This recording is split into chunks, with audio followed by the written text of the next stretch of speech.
After dropping Camilla outside her home for the evening, Alison drove eastward with the grim determination of someone who had realized belatedly that they had absolutely no plan for what to do next. The rearview mirror reflected a cheerful assortment of flashing crosswalk signals, distant echoes of sirens, and one oddly dignified traffic cone rolling into the distance, all of which she chose to interpret as reasons to keep driving indefinitely.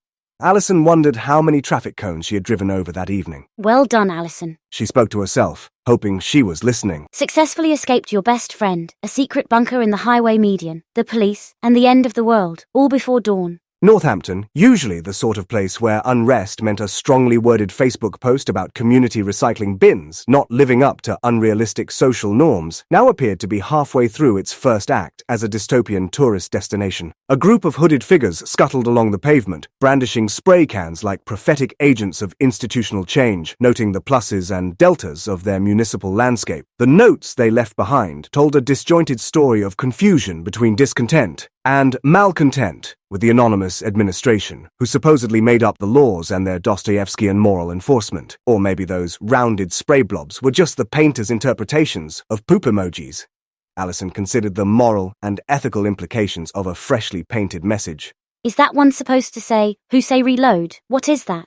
The traffic lights had simultaneously decided that indecision was preferable to order, blinking yellow in harmony as if the entire town had entered a philosophical debate about the concept of go. Home. I could just go home. She pictured the long road leading to her isolated house, which even on good days resembled something a poet might call solitary, but which tax assessors preferred to describe as depressing. The thought of turning down that road filled her with the precise enthusiasm one reserves for cleaning a public restroom. No.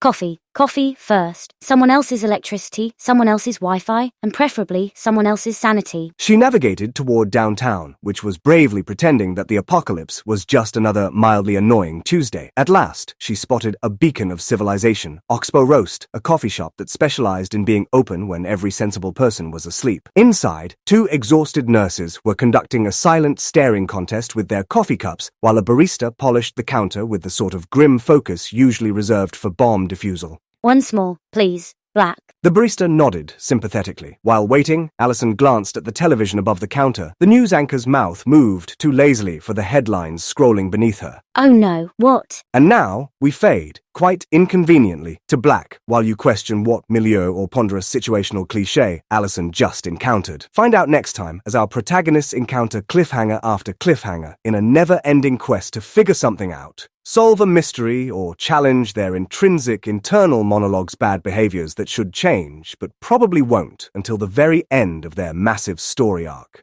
It might take days, weeks, or decades for the drama to fully resolve, which is actually very realistic when you think about it given the unresolved issues each of us encounters daily. Seriously, when was the last time any one of us had a completely satisfying end to something?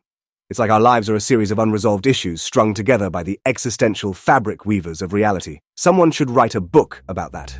Working on it. Until next time, remember that we will encounter you then.